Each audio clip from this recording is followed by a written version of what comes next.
O que a Bíblia tem a nos dizer sobre a masturbação? Há um texto muito interessante na primeira carta de Paulo aos Coríntios. Aos solteiros viúvos digo, é melhor que estejam como eu, diz Paulo. Mas se não podem, casem-se. É melhor casar do que se abrasar ou abrasar-se. A NVI traz a tradução, é melhor casar do que viver ardendo de desejo. O que esse texto nos mostra? Ele aponta para o alívio da tensão sexual. Só uma forma legítima e bíblica para a satisfação sexual, para o prazer sexual, para o alívio da tensão sexual é o matrimônio. Isto é, toda tentativa de trazer alívio sexual fora do matrimônio constitui pecado. E a masturbação é uma maneira de aliviar a tensão sexual fora do matrimônio. Logo eu entendo que a masturbação não deve ser praticada pelos cristãos. Ela é uma forma também de porneia, de prostituição. Alguns fazem uso de Mateus capítulo 5, verso 28, dizendo que se alguém olhar para a mulher com intenção impura, já adulterou com ela. E dizer que a masturbação só é pecado porque ela é cometida quando alguém pensa em outra pessoa cometendo adultério contra ela. Mas não acredito que seja apenas aí que a prática seja caracterizada como pecado. Como eu disse, toda forma de alívio da tensão sexual fora do matrimônio é pecado. Seja você pensando em alguém ou não pensando, seja você tendo o estímulo A ou B. Deus instituiu somente essa forma legítima, o casamento. Você me diz, mas como um jovem pode aguentar tanto tempo?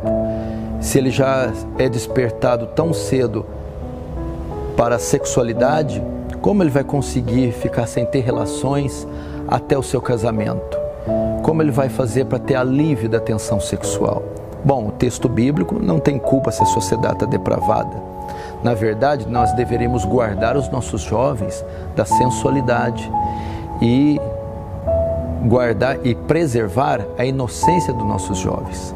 Com certeza, um jovem deveria ter interesse sexual quando ele estivesse já próximo às vésperas de um casamento. Mas os nossos jovens são expostos a cenas de nudez, a sensualidade, pornografia, por todos os lados, nas mídias sociais, na TV, revistas e jornais. E isso traz neles o estímulo precocemente, fazendo com que a carga e o fardo fique mais pesado.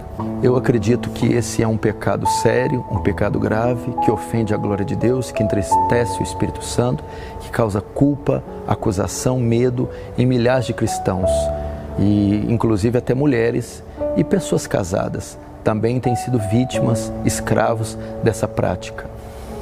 Eu quero aconselhar você a orar, a se santificar, ler as Escrituras, jejuar, pedir da graça de Deus para mortificar o pecado. Mas não somente essas ferramentas são úteis, você deve adotar também medidas preventivas. Eu dou uma dica para você que quer vencer o pecado da masturbação.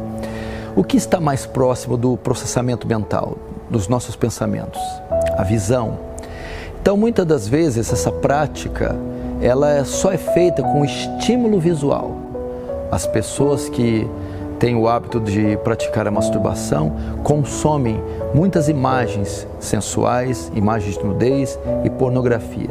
Por essa razão, causam estímulos e elas invariavelmente vão cair nessa prática. Você deve guardar os seus olhos das imagens de nudez, das imagens sensuais, preservando assim a sua mente. Preservando a mente, você não vai ter o estímulo.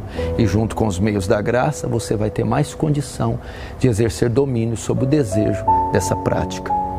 Essa é a minha dica para você, jovem, irmão ou irmã, casado ou solteiro, que tem sido escravo dessa prática.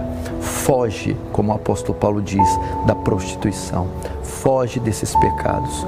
Quanto menos contato você tiver com sensualidade, quanto mais você colocar coisas boas diante dos seus olhos, quanto mais a sua mente for saudável, menos você vai cair nessa prática, podendo honrar assim Deus com o seu corpo, com a sua mente, com o seu coração. Deus te abençoe.